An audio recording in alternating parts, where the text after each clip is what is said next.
board member of South Morris County Municipal Authority, which is the Water Authority.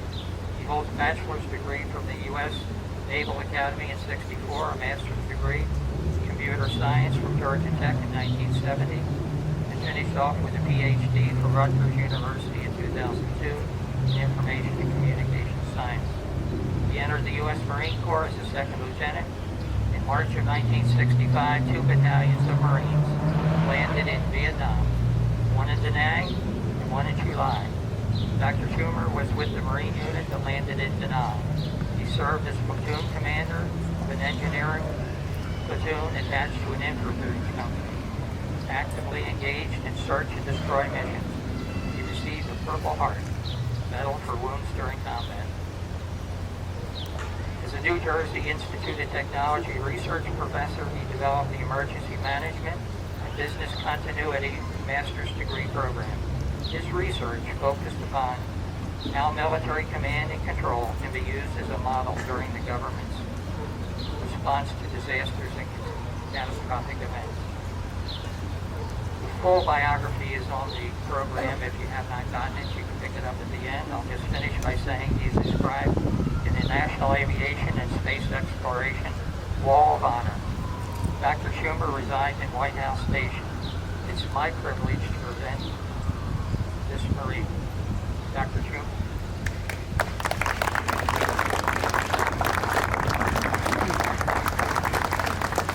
Good morning. Can you hear me all right, everybody? Yes. All right, I want to make sure that the points I get across are heard by everybody. Yes. So I'm gonna use my old Marine voice and talk loud into this thing. What I'm going to share with you is a memory of my best friend who was killed in Vietnam. And it's a long story. It begins with the Naval Academy. This fella, Tommy Holden, was my best friend. Tommy was from Hasbrook Heights, New Jersey. I was from Perth Amboy, New Jersey. We were both recruited to play football for the Naval Academy. We had many, many, many memories together. The biggest memory we had was the 1963 Navy season, where Navy wound up the #2 team in the nation.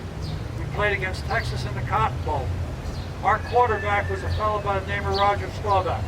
Roger Staubach is a good friend. The team gets together about once every several years at the Naval Academy. But Tommy was a hard-nosed linebacker. I was a defensive end, defensive tackle. We both had a lot in common. We were both from New Jersey. We were both only children. That means he had no brothers and sisters, I had no brothers and sisters. We developed a very close bond during the 4 years that I was at the Naval Academy. He became the brother that I never had. I became the brother that he never had. We did a lot of things together. During what's called service selections at the Naval Academy, this is about four months before you graduate, you select what you want to do when you leave the Naval Academy. You could go into the Navy, but ironically, because the Marine Corps is part of the Navy Department, there's a quota of 20 to 25% of the graduating class can go into the Marine Corps. Both of us went to the Marine Corps. Both of us went to the basic school together. The basic school is a Marine school that is the entry point for all officers coming into the Marine Corps, whether it's the service academies, whether it's college programs, whatever. That's the entry point. It's a 6-month school, and what you learn is basic infantry tactics. Why? Because every Marine officer is basically an infantry officer, regardless of what specialty you go into later on in life in the Marine Corps, whether it's engineers, tanks, artillery. You're all basically an infantry officer. After the basic school, I was sent orders to Vietnam. I got to Vietnam just as one of the first battalions was landing across the beach of Da Nang. There was another going across the beach in Chulai. That started the activities of the Vietnam War. The first 3 months we were there, it was quiet. When we landed across the beach, it was unopposed. But about 3 or 4 months later is when the things started hitting the fan. During Vietnam, I wasn't very, very lucky. I tripped off a booby-trap grenade, and it was towards the tail end of my tour where I was recuperating. Who visited me? My best friend, Tommy Holden. We had a couple of beers in a makeshift officers club, and we made plans to see each other when he finished his tour. That never happened. In October of '66, I got a call from a friend telling me that Tommy Holden was killed in action in Vietnam. Again, Tommy was my best friend. When he called, he said something else. He said, Tommy's dad would like you to come home and help him with the funeral. And that's exactly what I did. Now, fast forward from that point in time to what I'm going to share with you right now. And what I'm going to share with you right now is a memorial message that I've been sending out for over 20 years to friends and family. The message is called Duty and Courage. The message is in remembering. It was written by myself after the memorial was done for Tommy 35 years after his death. It goes like this. I frequently think back upon my days at the Naval Academy fondly. I like to keep the memory of it alive and up front. My way of doing this is by visiting the Academy over a long weekend or for a sporting event. But in reality, I don't need a specific reason. Just being there makes me feel good and fills my mind with all these wonderful memories. During that 4-year journey, portions of which still remain vividly in my mind, I see the faces of my friends who did not have the opportunity to grow old, have children, or enjoy grandchildren. Tommy Holden was one of those faces. Tommy was a dear friend and fellow Marine, killed in action in Vietnam in October of 1966. I could tell stories about the times we both had together for hours and perhaps days. So it was not surprising that when I received a phone call about a pilgrimage of sorts to Tommy's final resting place in Bengal, New York, that's just south of Poughkeepsie, I enthusiastically offered to help make it a day that would long be remembered. The time of the memorial was set at noon, March 31st, 2001. I sent emails to the class of 1964 inviting classmates who live in the New York area, southern New England, to join us. 24 classmates sent emails back indicating they could not be present but wanted their thoughts conveyed at the memorial. A Marine detachment conducted a gun salute and the bugler played taps. John Kopka, Colonel USMC, traveled from Jacksonville, North Carolina. John was Tommy's commanding officer in Vietnam and was the last to see him alive. He remembers Tommy grabbing his flak jacket, running around a grassy knoll in the midst of a firefight. That was the last time he saw Tommy alive. For him, this memorial was a point of closure. During the memorial, I was selected by default to be the duty chaplain. Gathered my thoughts and began by reading a very insightful poem sent by one of our classmates. The poem is included here. Quote, "They went with songs to the battle. They were young, straight of limb, true of eye, steady and aglow. They were staunch to the ends against odds uncounted. They fell with their faces to the foe. They shall not grow old as we that are left grow old. Age shall not weary them, nor the years condemn.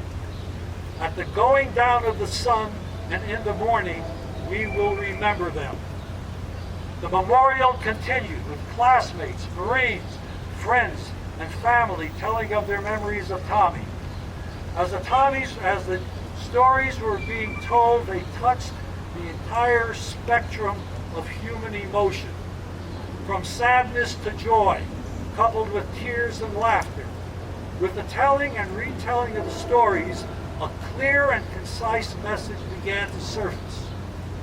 It was a message that might not have been heard by all.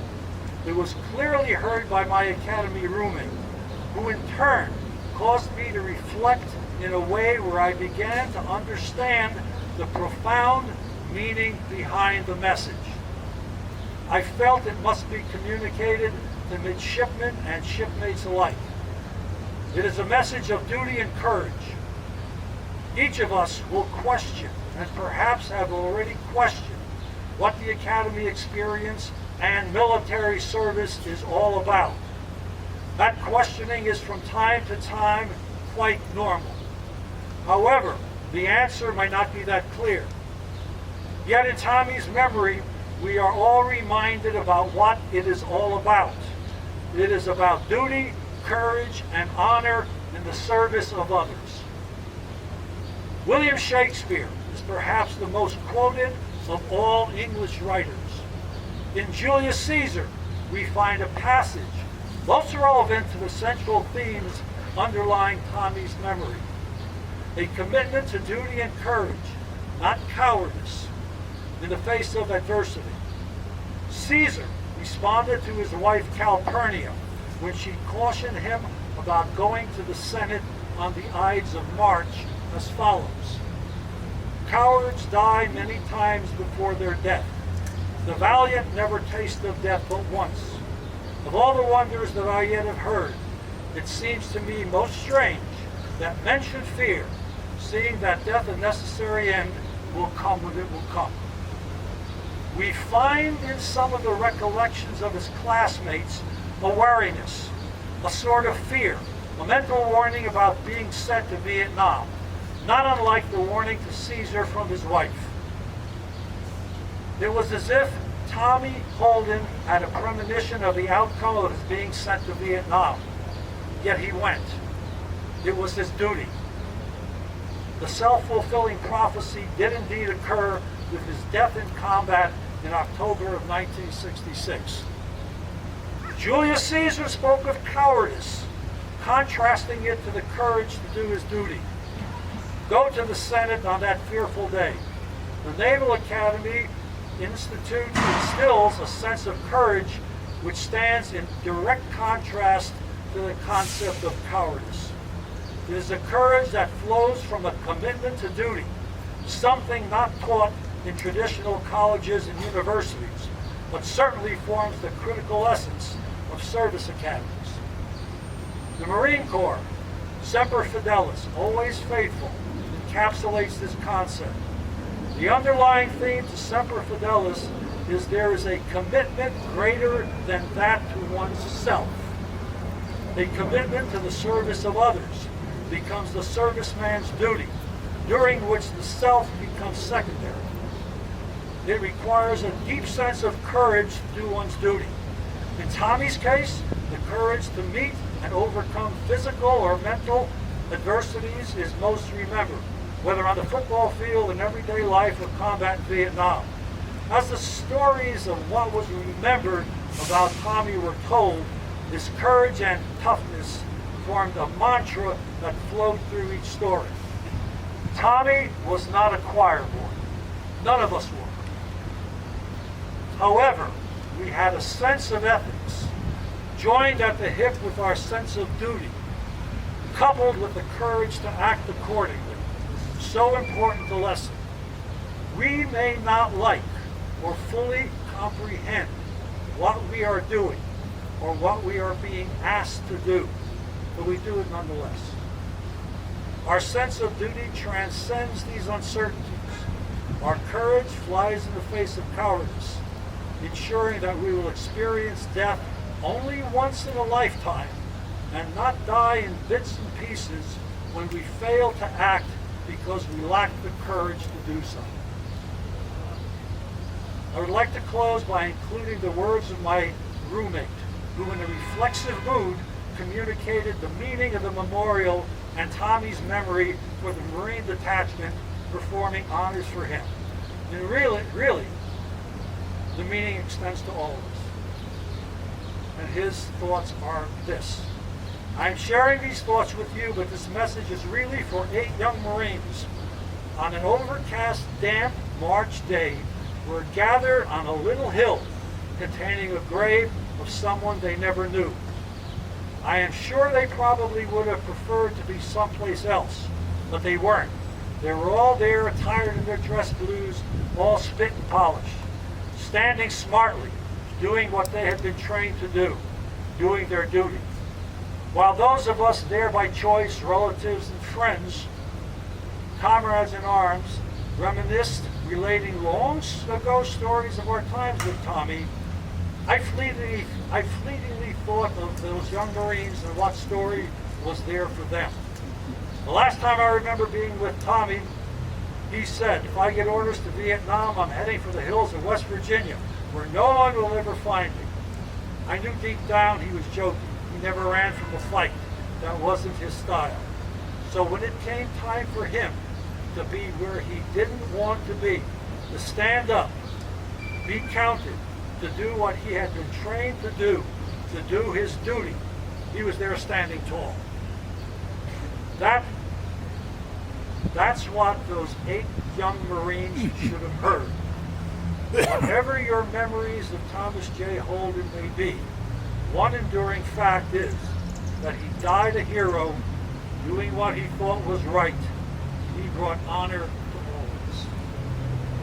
Thank you for allowing me to address this.